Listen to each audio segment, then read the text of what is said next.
On Saturday, the 14th of June, 1980, in Paris's 17th arrondissement, near the Porte Maillot Hotel district, a maid knocked and then entered a room at Le Méridien.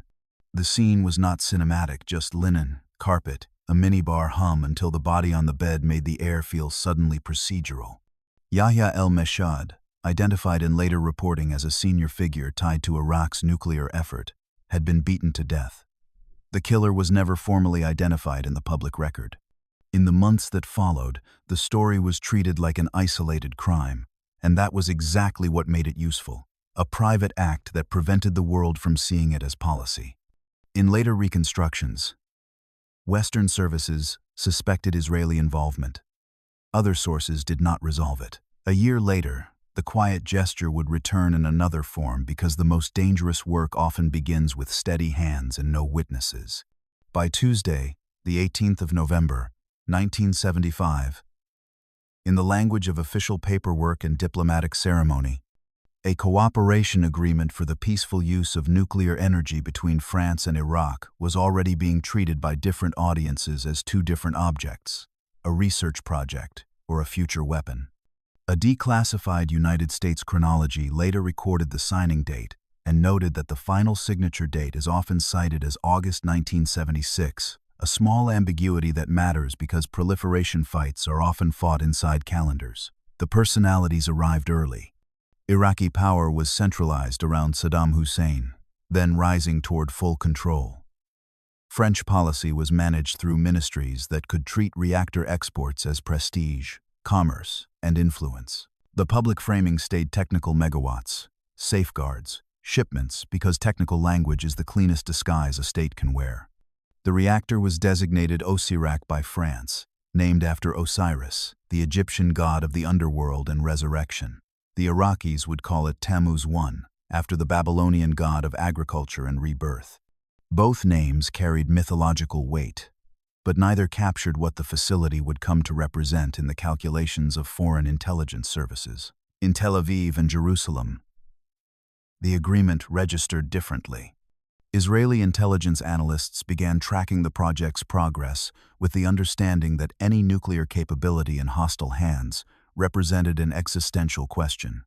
Prime Minister Yitzhak Rabin's government, and later Menachem Begin's, would receive regular briefings on the reactor's construction timeline. The French commitment was substantial. A 40-megawatt research reactor capable of producing weapons-grade plutonium as a byproduct of its operations. 12 kilograms of highly enriched uranium were included in the initial fuel shipment agreements. For Iraq, the reactor represented prestige, scientific advancement, and regional power. For Israel, it represented a countdown. In the record, a reactor begins as ink on paper. In the region, it begins as fear. On Friday, the 24th of August, 1979, a United States government chronology read like a calm inventory until one line broke its own neutrality. April 1979 components were damaged in an explosion at the plant. The same document recorded rumors of Israeli involvement and also recorded what later reporting could not prove. Subsequent reports said no evidence had been found of Israeli involvement, even as the damage was assessed as a delay of 6 months to 2 years. The explosion occurred at the CNIM construction facility in La Seine-sur-Mer, France, where reactor cores destined for Iraq were being assembled. The blast destroyed the cores before shipment. French authorities investigated. Conclusions remained inconclusive. The Mossad's role was suspected but never confirmed in official channels. This was the covert campaign at its most realistic. Not movie violence, but supply chains interrupted, insurance claims filed, schedules rewritten. It was also the moral problem in miniature action that leaves no fingerprints can also leave no accountability. In the same period, European scientists connected to the Iraqi nuclear program began receiving threatening letters. Some reported break-ins. One physicist, working in France, had his apartment ransacked. Another received a letter warning him to abandon the project. The pattern suggested organized intimidation, though attribution remained elusive. The Egyptian physicist Yahya el-Mossad, who had been coordinating between France and Iraq on nuclear fuel arrangements, was found dead in his Paris hotel room that June morning in 1980. French police classified it as murder. The case was never solved. A prostitute who reportedly saw a man leaving El Mossad's floor was herself killed in a hit-and-run accident weeks later. The coincidences accumulated without resolution. For Israeli planners, the covert campaign bought time but could not buy certainty. Replacement cores were ordered. Construction continued. The reactor's projected operational date slid forward but did not disappear. Covert work can be indistinguishable from accident, and that ambiguity is part of its utility. But when delays stop working, governments begin rehearsing decisions they pretend they are not making. On Saturday, the 19th of July, 1980, United States Ambassador Samuel Lewis sent a cable to Washington that read less like analysis than prognosis.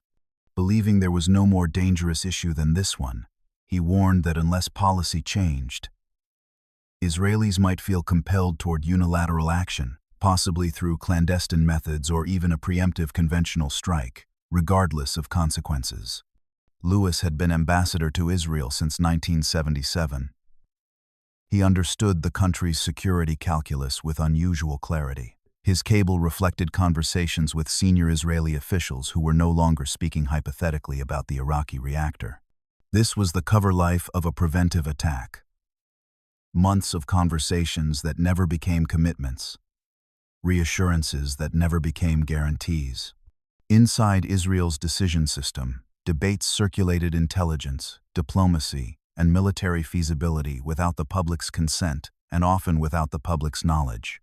The Israeli cabinet was divided. Air Force Commander David Ivory believed the mission was technically feasible.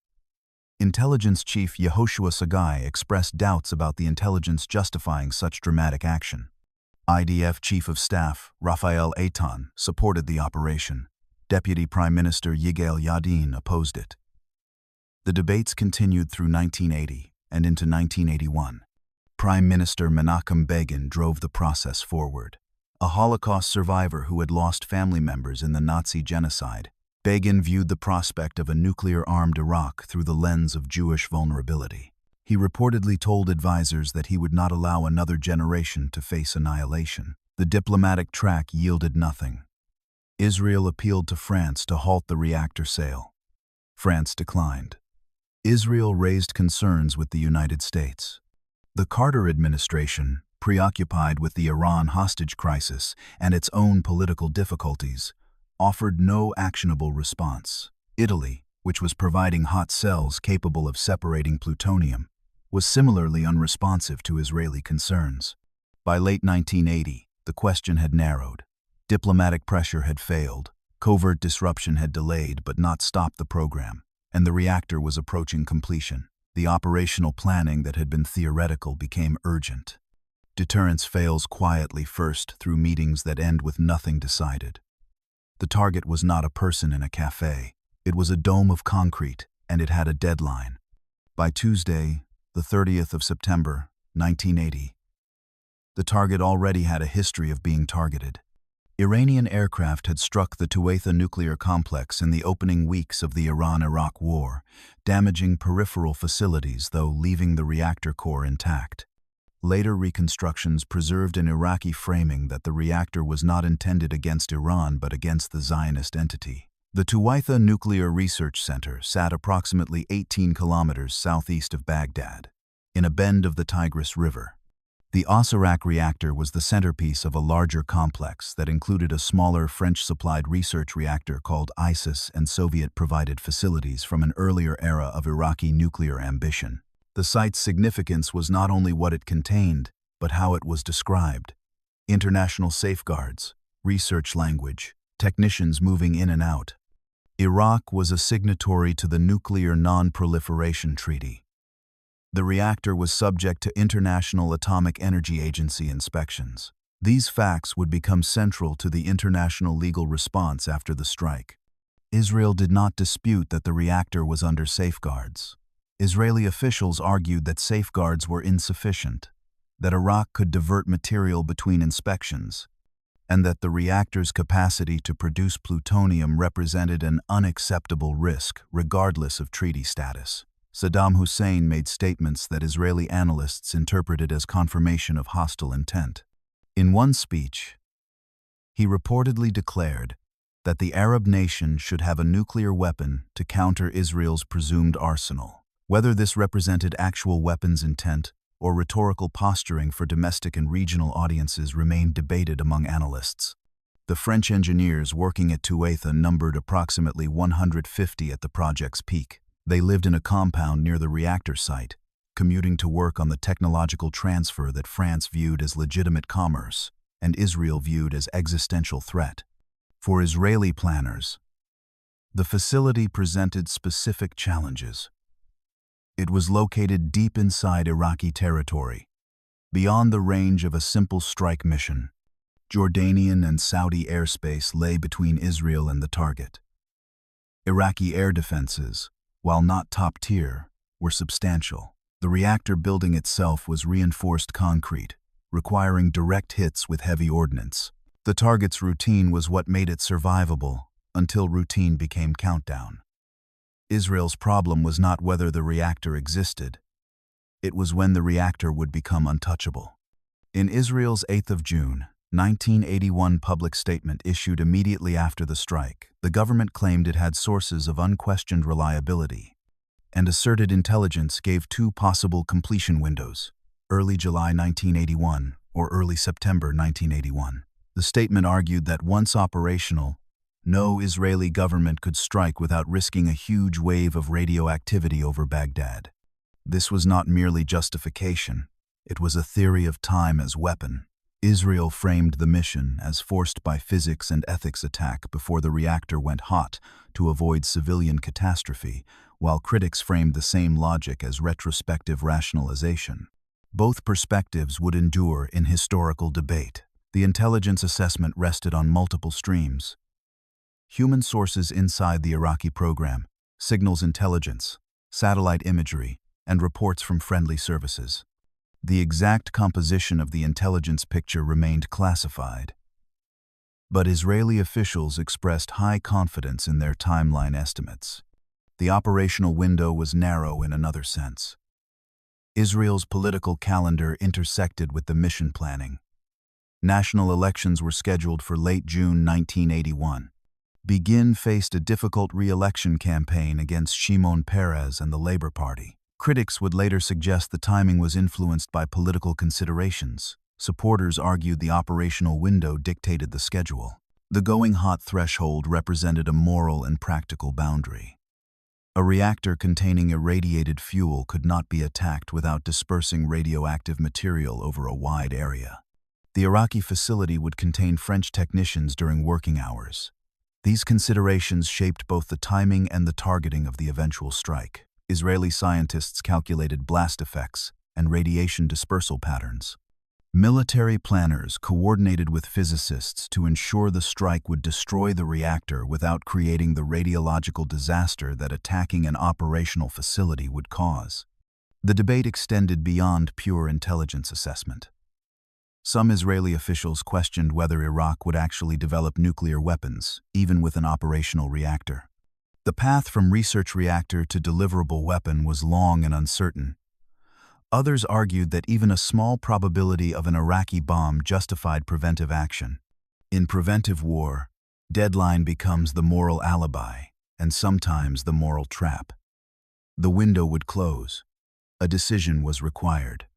Later reconstructions described Menachem Begin as working toward cabinet consensus over roughly a year, with repeated revisits, hesitations, and political fear that a successor might not act. The same reconstructions preserved internal Israeli political tension and recorded that opposition leader Shimon Peres argued against the strike and feared international isolation. Peres sent Begin a letter in May 1981, warning that the operation would endanger Israel's relationship with France and the United States and potentially trigger a broader war. Begin dismissed the concerns. The letter would become public years later, revealing the depth of disagreement within Israel's political establishment. The cabinet discussions were closely held. Ministers received briefings in small groups. The full operational plan was known to only a handful of officials. Security was paramount. Any leak could compromise not only the mission but the pilots' lives. This was where psychological compression began, not as panic, but as sustained compartmentalization. The cover story was not only operational security, it was psychological survival. Speak about the reactor in coded terms. Reduce the moral question to timing. Treat the future dead as hypothetical so the present could remain functional. The pilots selected for the mission were not initially told their target. They trained for long-range precision strikes without knowing the specific objective. Only in the final days before the operation were they briefed on what they would be attacking. Air Force Commander David Ivory oversaw the operational planning. The mission profile required flying nearly 1,000 kilometers each way, much of it at extremely low altitude to avoid radar detection. Aerial refueling was not an option. The aircraft would operate at the outer edge of their combat radius. 8 F-16 fighters would carry the strike ordnance, 2 2,000-pound bombs each. 6 F-15 fighters would provide top cover, ready to engage any Iraqi aircraft that responded. The formation would maintain radio silence throughout the mission.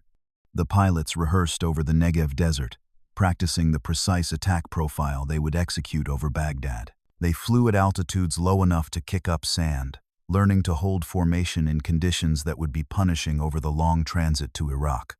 The mind handles extraordinary choices by turning them into meeting agendas. The final plan was built around a single brutal requirement: reach Baghdad and return without becoming a war. The reactor sat inside a wider regional war logic. Iraq presented itself as a future great power. Israel read nuclear capability as existential, and the United States tried to manage both without owning the final outcome. Iraqi and Iranian forces were locked in a grinding conflict that would continue for years. The regional order was already fractured.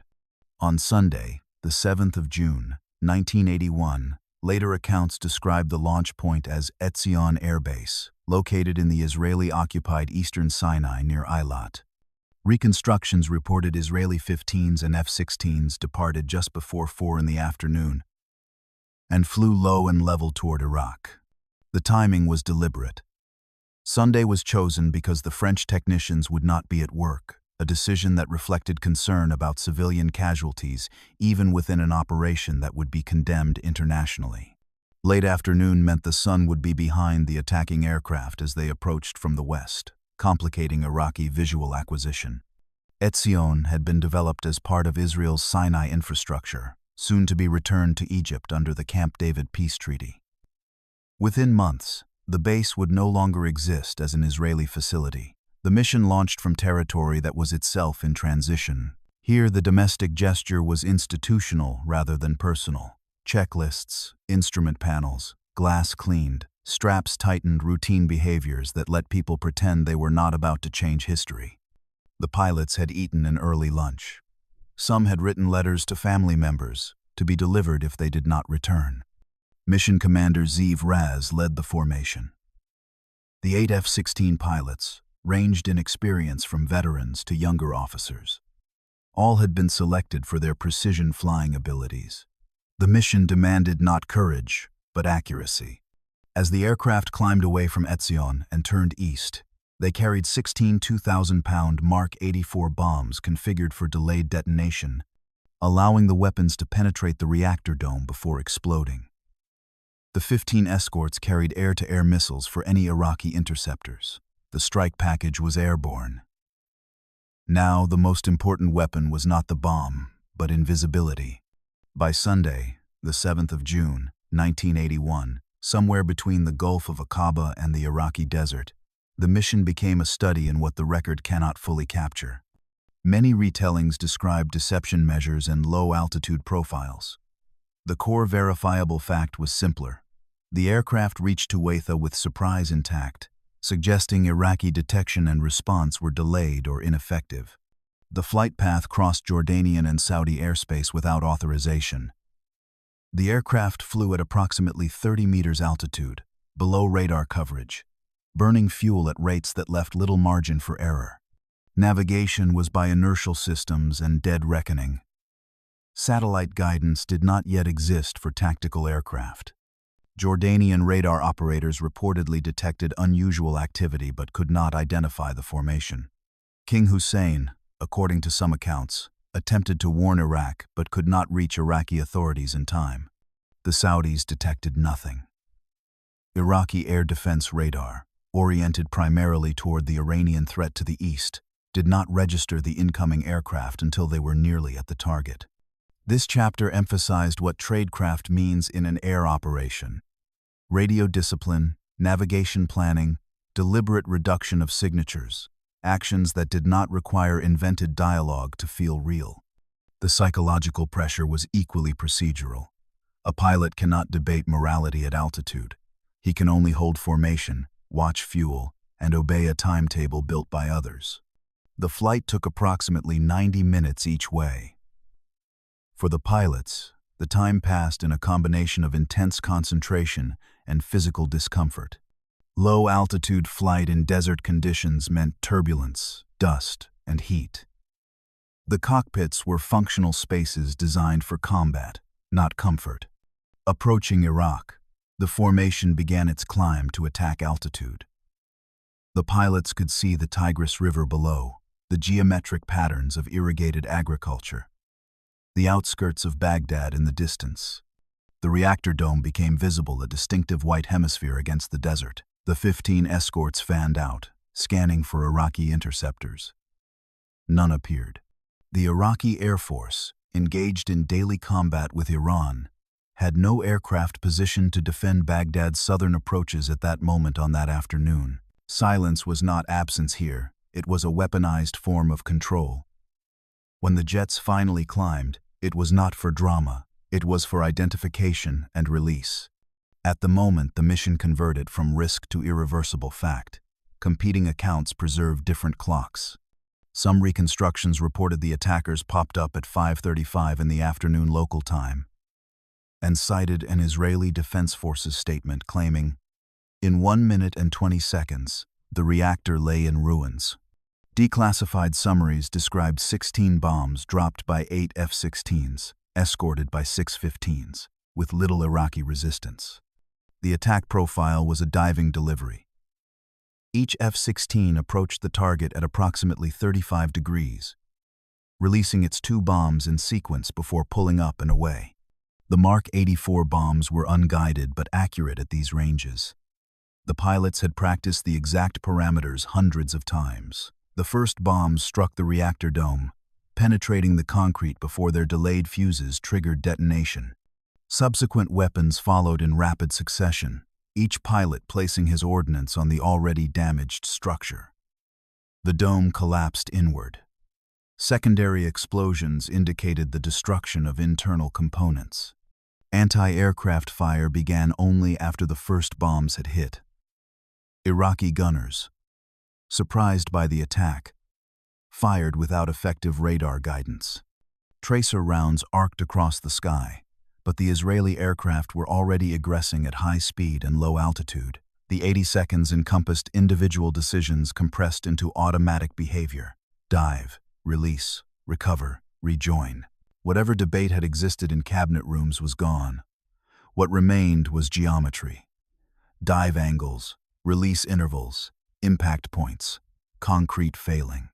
All 14 Israeli aircraft survived the attack. One pilot reported minor damage from anti-aircraft fire. The 15s never engaged. No Iraqi interceptors appeared. The return flight was conducted at higher altitude. Fuel margins now comfortable. The mission accomplished. On the ground, the reactor was destroyed beyond repair. The dome that had represented years of construction and hundreds of millions of dollars was a smoking crater. 10 Iraqi soldiers and 1 French engineer died in the attack. The civilian casualties were lower than planners had feared, but higher than zero. The operation's cleanliness was a kind of violence. Precision does not dissolve responsibility. The hardest part was not impact. It was returning to a world that would demand an explanation.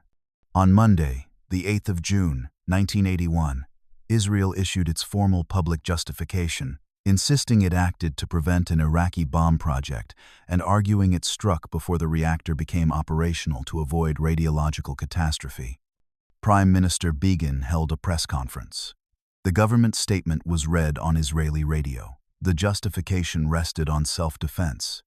Israel claimed the right to prevent acquisition of weapons of mass destruction by a declared enemy. The statement referenced Saddam Hussein's public threats against Israel, the Holocaust as historical context for Israeli security perceptions, and the limited window before the reactor became too dangerous to attack. In the same compiled set of reactions, Iraq's Revolutionary Command Council statement gave its timing as 1837 hours and claimed a formation of 9 planes struck the nuclear installation. An immediate example of how even basic operational facts diverge. Between adversaries, the international response was swift and largely negative. France condemned the attack as an unacceptable act. The Soviet Union called it barbaric. Britain expressed grave concern. The United States, publicly, described the action as a clear violation of international law. Privately, American officials were conflicted. The intelligence community had been tracking the Iraqi nuclear program with concern. Some officials believed Israel had done what the United States could not do openly. Others worried about the precedent and the regional instability the attack might trigger. Multiple sources reported fatalities, including Iraqi personnel and at least one French national. France disputed Israel's account and stated a French technician was killed.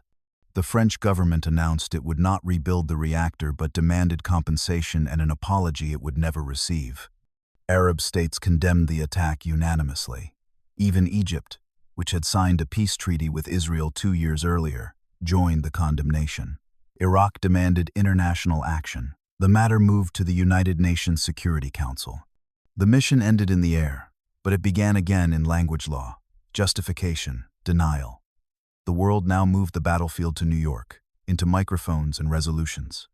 By Friday, the 19th of June, 1981, the United Nations Security Council adopted Resolution 487, condemning the attack as a violation of the United Nations Charter, calling on Israel to refrain from such acts, and emphasizing Iraq's status as a signatory to the Nuclear Non-Proliferation Treaty and subject to International Atomic Energy Agency safeguards, while also noting Israel's non-adherence to the NPT framework. The vote was unanimous, 15-0. The United States voted in favor of condemnation. Ambassador Jean Kirkpatrick delivered a statement explaining that while the United States understood Israeli concerns about Iraqi nuclear development, the method chosen was unacceptable and set a dangerous precedent. The resolution framed the strike as a threat to the safeguards regime itself, a reminder that preventive violence can damage the institutions meant to prevent the worst outcomes. If states could attack facilities under international inspection, the argument went, the entire architecture of non-proliferation would collapse. Israeli Ambassador Yehuda Blum defended the action before the Council. He cited the Nuremberg Principles, the Holocaust, and Israel's right to self-defense. He argued that safeguards were inadequate against a determined proliferator and that Israel had no other option. The legal debate would continue for decades. International law scholars divided over whether Article 51 of the United Nations Charter, which preserves the right of self-defense, could apply to anticipatory action against a threat not yet imminent. The majority view held that it could not. The Israeli view held that it must. In the field, it was 1 minute and 20 seconds. In law, it was a precedent. Israel would not retreat from the precedent it would name it, and thereby harden it. In later reconstructions, Israel's stance was preserved as self-defense compelled by intelligence timing. Internal Israeli political tension was recorded as well, including Shimon Peres's warning that the raid could produce diplomatic isolation. The isolation proved temporary. Israel's relations with France recovered within years. The United States, under the Reagan administration, moved past its public condemnation. The bilateral relationship strengthened throughout the 1980s. The international opprobrium was real, but not permanent. Within Israel, the strike became a source of national pride. The pilots were celebrated as heroes. Operation Opera, the military codename, entered the national mythology alongside Entebbe and the Six-Day War. Begin's government won the elections held 2 weeks after the strike. Whether the operation influenced the outcome remained debated. Samuel Lewis's 1980 cable proved retrospectively prophetic. The United States was both a critic in international forums and a partner tied to the aircraft platforms involved. The F-16s and F-15s that executed the mission were American-built, transferred to Israel under military assistance agreements. This complicated any clean moral distance Washington might have claimed. The doctrine that emerged from the strike was never formally articulated but was widely understood. Israel would not permit hostile states in the region to acquire nuclear weapons. Military action would be undertaken unilaterally if diplomatic means proved insufficient. The Begin Doctrine, as it came to be called, shaped Israeli policy for decades. Success does not end argument. It relocates argument into doctrine and identity. The reactor was gone, but the dream it represented did not necessarily die. It could go underground. The strike's tactical result was straightforward in the historical narrative. The Osirak reactor was destroyed. The strategic result was contested and must be handled without smoothing contradictions. Some later assessments argued the attack significantly set back Iraqi nuclear capacity. Others argued it incentivized secrecy and determination, pushing ambition deeper rather than ending it. After the raid, Iraq launched a clandestine nuclear weapons program that was larger, more dispersed, and more difficult to detect than the overt reactor project. This program was not discovered until after the 1991 Gulf War, when United Nations inspectors found evidence of a sophisticated enrichment effort that had been invisible to Western intelligence. What can be stated without guessing is that the event became a doctrine-shaped memory. Israel defended the strike as a necessary preventive act. The United Nations condemned it. Historians continued to argue over whether the long-term effect was setback or stimulus. The French never rebuilt Osirak.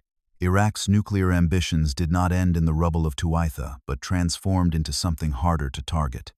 The lesson Iraq drew from the strike was that visible facilities invite destruction. Invisible programs survive. 26 years later, Israeli aircraft would strike a suspected Syrian nuclear facility under construction in the desert.